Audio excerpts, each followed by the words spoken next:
Bismillahirrahmanirrahim. Assalamualaikum warahmatullahi wabarakatuh. Apa kabar semuanya? Semoga sehat dan selalu semangat ya. Amin ya robbal alamin. Anakku, pada hari ini kita akan belajar bab 3, yaitu materi dan perubahan materi. Tujuan pembelajaran kita kali ini agar dapat mengetahui macam-macam materi dan perubahannya. Baiklah anak-anakku sekalian, mari kita mulai pembelajaran dengan pengertian materi. Materi adalah sesuatu yang mempunyai massa dan menempati ruang. Misal, sebuah buku yang dimasukkan ke dalam tas akan mengisi ruang dalam tas. 2. Air yang dimasukkan ke dalam botol akan mengisi ruang kosong yang ada dalam botol. Maka, kedua benda atau zat tersebut bisa dikatakan materi. Jadi, kata lain materi adalah zat atau benda. Wujud materi. Wujud materi dibedakan menjadi 3, yaitu padat, cair, dan gas. Ketiga wujud materi tersebut kita bahas satu persatu. Yang pertama, padat adalah materi yang mempunyai bentuk dan volume tertentu dan biasanya bersifat tetap. Misalnya, logam, kristal, kapur, dan lain-lain. Yang kedua, cair adalah materi yang memiliki volume tertentu dan bentuknya menyerupai wadah yang ditempati. Misalnya, alkohol, minyak goreng, air, dan lain-lain. Apabila kita masukkan suatu wadah, maka bentuknya seperti wadah yang ditempati. Yang ketiga, gas adalah materi yang bentuknya berubah-ubah dan juga volumenya. Misalnya, udara, gas bumi, gas LPG, dan lain-lain. Yang ketiga, sifat materi. Berdasarkan perubahannya, sifat materi dibedakan menjadi 2, yaitu sifat fisika dan sifat kimia.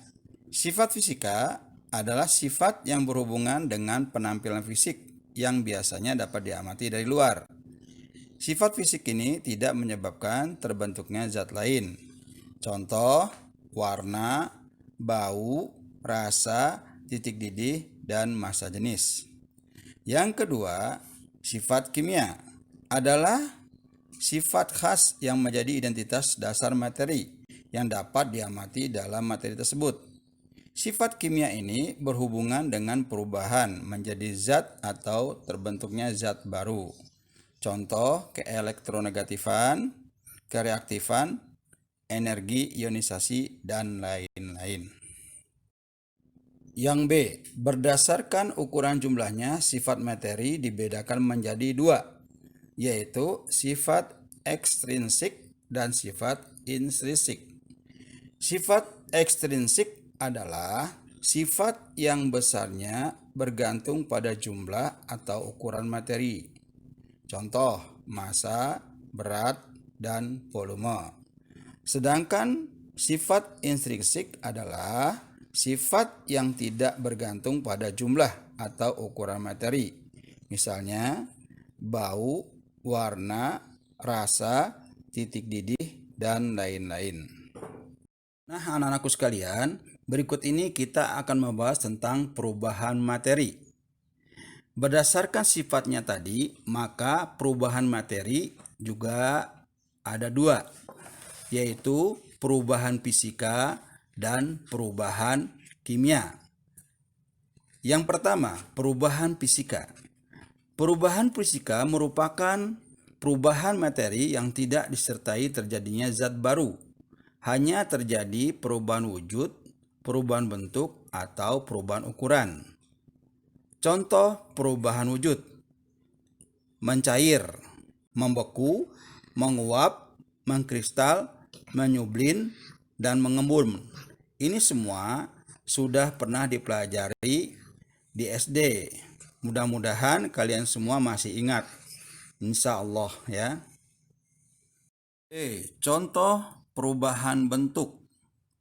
1. Kayu diubah menjadi kursi, lemari, bupet, dan lain-lain.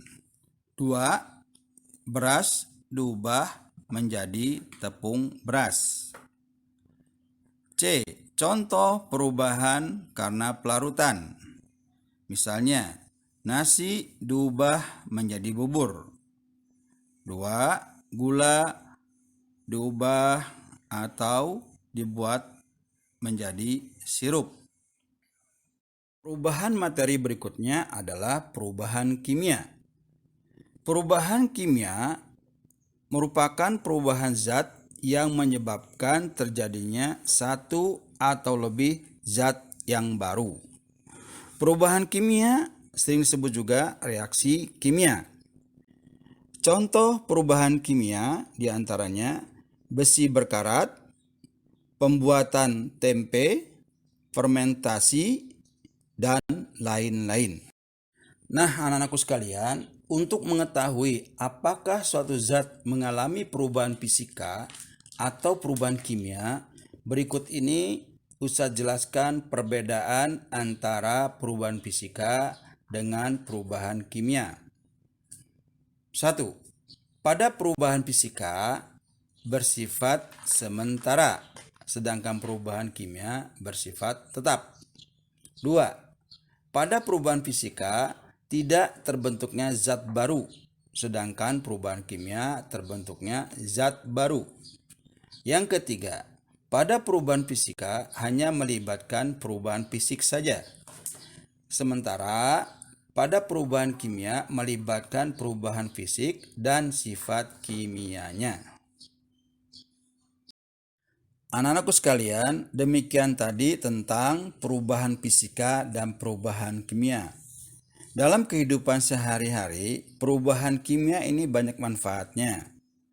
Yang pertama, bisa mencegah besi berkarat dengan campuran besi aluminium, sehingga pagar tidak jadi berkarat walaupun terkena panas dan hujan.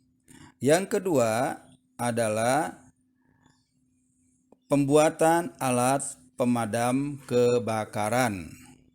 Yang ketiga, pembuatan zat pengawet makanan. Anak-anakku sekalian, demikianlah pembelajaran kita hari ini.